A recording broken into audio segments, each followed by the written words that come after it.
মুসলমান কখনো জুলুমের সাথে সঙ্গ দিবে না যদি জালেম মুসলমান হয়। অতএব আপনার সাথে কোন মাজলুমের যদি আকীদাগত মতপার্থক্য থাকেও সেই মতপার্থক্য আপন জায়গায় থাকবে, সেটাকে আপনি রাখবেন, এবং বিরোধিতার জায়গাটা আপন জায়গায় থাকবে। কিন্তু এত সত্ত্বেও যদি সে জুলুমের শিকার হয় তাহলে আপনি জুলুমের বিরুদ্ধে অবস্থান নিবেন। অন্তত সার্বিকভাবে সামগ্রিকভাবে আপনি সেটার বিরুদ্ধে অবস্থান নিতে না পারলেও মানসিকভাবে হলেও তার বিরুদ্ধে আপনাকে অবস্থান নিতে হবে। এটা হলো মৌলিক নীতিমালা। মুসলমান কখনো জালেমের পক্ষে যেতে পারে না, মাজলুমের পক্ষ মুসলমান সবসময় নিবে। এক্ষেত্রে সূরা রোমের যে ঘটনা, সেটা আমাদের জন্য একটা বিশেষ নির্দেশনা হতে পারে। সূরা রোমের শুরুতেই আল্লাহ তাআলা যে বলেছেন আলিফ লাম মিম গুলিবাতির রোম, এখানে আমরা দেখেছি যে রোমানদের সাথে তখন পারস্যের অগ্নিপূজকদের সাথে যে যুদ্ধ হয়েছে, সেই যুদ্ধে মক্কার মুশরিকরা পারস্যদের আর মক্কার মুসলমানেরা সাহাবায়ে কেরাম তারা রোমানদের সমর্থন করেছেন। কেন? কারণ রোমানদের সাথে আকীদাগত মতপার্থক্য থাকা সত্ত্বেও তারা আসমানি ধর্মে বিশ্বাসী, মুসলমানরা আসমানি ধর্মে বিশ্বাসী। এই জায়গাতে মিল আছে, এই যে ঐক্যের একটা যোগসূত্র আছে, সেটার ভিত্তিতে তাদের প্রতি সমর্থন ছিল। আর পারস্যের তারা মুশরিক ছিল, ঐক্যের যোগসূত্র ছিল না সে অর্থে, এই জন্য তাদের বিরুদ্ধে ছিল।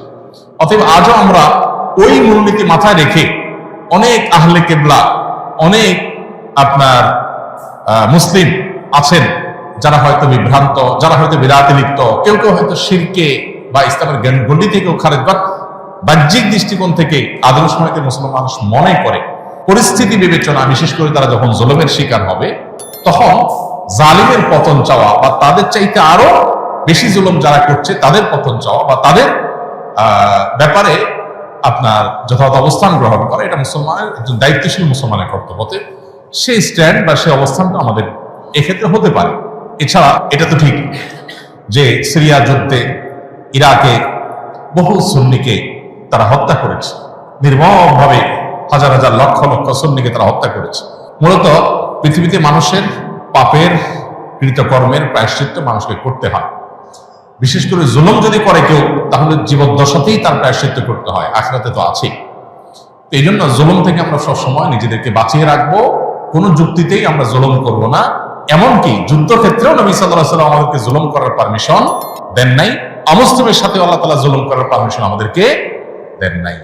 অতএব যে জুলুম আল্লাহ নিজের জন্য হারাম করেছেন, হাদিসে কুদসিতে আল্লাহ বলেছেন ইন্নী হারামতু যুলমা আলা নাফসি, হে আমার বান্দারা তোমরা জেনে রাখো আমি নিজের প্রতি নিজে জুলুমকে হারাম করে রেখেছি, ফালা তাযালামু, অতএব তোমরা একে অন্যের প্রতি জুলুম করিও না। এটা আল্লাহর কথা, হাদিসে কুদসি তিনি বলেছেন। সো জুলুম থেকে আমরা হাজার মাইল দূরে থাকবো, আমার দ্বারা যেন কারোর প্রতি অবিচার না হয়। ইরান ইসরায়েল যুদ্ধের ক্ষেত্রে ব্যাপারটা অত জটিল না হলেও একেবারে সহজ নয়। একদিকে আমরা জানি যে ইরান তারা আমাদের কেবলাকে কেবলা মানে, আমাদের রসুলকে রসুল মানে ইরানের শিয়ারা। অপরদিকে আমরা এও জানি যে শিয়াদের একটা গ্রুপ তারা ইসলাম থেকে খারিজ হওয়ার মতো বিশ্বাস লালন করে। যদিও শিয়াদের মধ্যে আর অনেক গ্রুপ আছে যারা অনেকেই আছেন যে ইসলাম থেকে খারিজ হওয়ার মতো বিশ্বাস লালন না করলেও ভয়াবহ বিদআতে তারা লিপ্ত এবং সুস্পষ্ট বিভ্রান্তি এবং গোমরাহিতে তারা আছে। এ ব্যাপারে সারা বিশ্বের আহলে সুন্নাহ ওলামা ইকরামের কারোরই কোনো দ্বিমত নেই। চার মাযহাবের সমস্ত ওলামা ইকরাম এবং আপনার সমস্ত আইম্মা হাদিস মুহাদ্দিসিন সবাই প্রায় একমত। এটা একটা বাস্তবতা।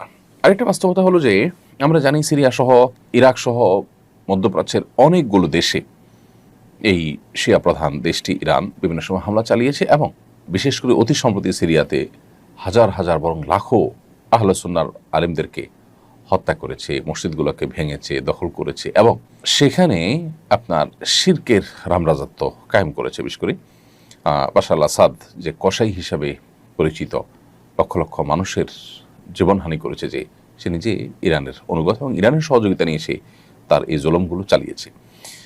তো এটা একটা বাস্তবতা। আবার ইহুদি রাষ্ট্রটির যে জুলুম দীর্ঘকাল পর্যন্ত ফিলিস্তিন সহ গোটা মুসলিম বিশ্বের বিরুদ্ধে যে ভয়াবহ এবং সবচেয়ে খুল্লম খোলা শত্রুতায় লিপ্ত, এটা তো আজকে নতুন নয়। এবং কোরআন কারীমে আল্লাহ বলেছেন লা তাজিদান্না আশাদ্দান নাসি আদাওয়াতান লিল্লাযিনা আমানুল ইয়াহুদ, ঈমানদারদের সবচেয়ে বেশি কঠোর শত্রুতা করতে দেখবেন ইহুদিদেরকে হে রাসূল, এবং এরপরে যারা মুশরিক তাদেরকে। আজও আমরা দেখছি যে আমাদের পার্শ্ববর্তী দেশের মুশরিক দেশ এবং এই ইহুদি দেশ, উভয় দেশ পৃথিবীর যে কোনো প্রান্তে মুসলমানদের বিরুদ্ধে তারা ঐক্যবদ্ধ এবং সবচেয়ে বেশি সোচ্চার। তো এই জন্য যারা আমাদের আহলে কেবলা নয় সেই ইহুদিদেরকে এক সাইডে রাখলে অবশ্যই শিয়ারা যারা আমাদের কেবলাকে কেবলা মানেন, যাদের সাথে আমাদের অনেক দিক থেকে মিল আছে, তারা আমাদের সন্দেহাতীতভাবে আমাদের বহু কাছাকাছি, সেই জায়গা থেকে তাদের প্রতি আমাদের সিম্প্যাথি, তাদের প্রতি আমাদের সমর্থন থাকার কথা সূরা রোমের মূলনীতির আলোকে। এর পাশাপাশি তারা এই চলমান যে আগ্রাসন, সে আগ্রাসনের মধ্যে তারা মাজলুমের ভূমিকা আছে। সেই জায়গা থেকে আমরা মাজলুমের পক্ষাবলম্বন করাটা, এটা হলো আমাদের জন্য সবসময় কর্তব্য। আমরা কোনো অবস্থাতে জালেমের সহযোগী বা জালেমের সমর্থন এটা আমরা কোনো অবস্থাতে করতে পারি না। সেই সাথে আল্লাহ তাআলার কাছে আমাদের একটা কমন দোয়া থাকা দরকার, আল্লাহ চলমান সমস্ত ঘটনা প্রবাহের শেষ পরিণতির জন্য ইসলাম এবং মুসলমানদের জন্য কল্যাণ বয়ে আনে। সে দোয়াটা আমরা মনে প্রাণে আল্লাহ তাআলার কাছে বেশি বেশি নিবেদন করব এবং সকল প্রকার জুলুমের অবসান, জালেমের পতনকে আমরা আল্লাহ তাআলার কাছে কামনা করব কায়মন বাক্যে। এবং সেই সাথে ইরান এবং শিয়া যারা আছেন তাদের প্রতি আমাদের আহ্বান থাকবে যে এই রকম পরিস্থিতিতে আজ সারা বিশ্বের প্রায় আহলে সুন্নাহর আলেম এবং শাসকরা ইরানের তাদের প্রিভিয়াস যে আহলে সুন্নাহর আলেমদের প্রতি জুলুম, নির্যাতন, তাদের প্রতি আপনার হত্যাযজ্ঞ, এগুলো সত্ত্বেও ইরানের প্রতি তাদের যে সিম্প্যাথি, ইরানের প্রতি তাদের যে সমর্থন, সেটা তারা জানাচ্ছেন। অতএব তারাও ভবিষ্যতে আহলে কেবলা নিজের স্বগোত্রীয় ভাইদের সাথে আচরণ করার ক্ষেত্রে তারা যেন আরও দায়িত্বশীলতার পরিচয় দেন। উচ্চ মাধ্যমিক শ্রেণীতে এনসিটিভি কর্তৃক প্রণীত ইসলামের ইতিহাস ও সংস্কৃতি বই নিয়ে সমালোচনা হচ্ছে। এই বইটি একাধিক সাহাবীর ব্যাপারে সমালোচনামূলক রচনা আছে। এই বইটিতে একাধিক সাহাবীর ব্যাপারে সমালোচনামূলক রচনা আছে। সাহাবীর মর্যাদা সম্পর্কে ইসলামের নির্দেশনা জানতে চাই। সাহাবায়ে কেরামের নির্দেশনা ইসলামের আলোকে সুপ্রতিষ্ঠিত, সুপ্রমাণিত এবং তাদের যে মর্যাদা সেটা রক্ষা করা একজন মুসলমানের কর্তব্য। নবী করিম সাল্লাল্লাহু আলাইহি সাল্লামের পরিষ্কার হাদিস রয়েছে, আমার সাহাবীরা তারা হেদায়েতের উপর আছে, তাদেরকে তোমরা যদি পথ নির্দেশ হিসেবে গ্রহণ করো তাহলে তোমরা হেদায়েত প্রাপ্ত হয়ে যাবে। তাদেরকে গালি দিও না, লা তাসুব্বু আসহাবী, তোমরা আমার সাহাবীদের সমালোচনা করো না। অতএব সাহাবীদের কোনো যদি ত্রুটি থাকে আমরা সেই ত্রুটির অনুসরণ করব না, আমরা বিশ্বাস রাখবো তারা ত্রুটির ঊর্ধ্বে নন। তবে আল্লাহ তাআলা তাদেরকে মাফ করে দিয়েছেন, তাদের প্রশংসা করেছেন, নবী সাল্লাল্লাহু আলাইহি ওয়াসাল্লাম তাদের প্রশংসা করেছেন এবং তাদের সমালোচনা করতে নিষেধ করেছেন। বিধায় তাদেরটা ভালোটা আমরা গ্রহণ করে চলবো, তাদের সমালোচনা জায়েজ নয়। এবং কোরআনে কারিমে আল্লাহ তাআলা সাহাবায়ে কেরামের প্রশংসা, ভূয়সী প্রশংসা করেছেন বিভিন্ন জায়গায়। আল্লাহ বলেছেন যে মুহাম্মদুর রাসূলুল্লাহ ওয়াল্লাযীনা আমানু মা'আহু আশিদ্দাউ আলাল কুফফার রুহামাউ বাইনাহুম তারাহুম রুকআন সুজদান ইয়াবতাগুনা ফাদলাম মিনাল্লাহি ওয়া রিদওয়ানা সীমাহুম ফি উজুহিহিম মিন আথারিস সুজুদ যালিকা মাসালুম ফিত তাওরাতি ওয়া মাসালুম ফিল ইনজিল কাযারআইন আখরাজা শাতআহু ফাআযারাহু ফাস্তাগলাযা ফাস্তাওয়া আলা সুকি।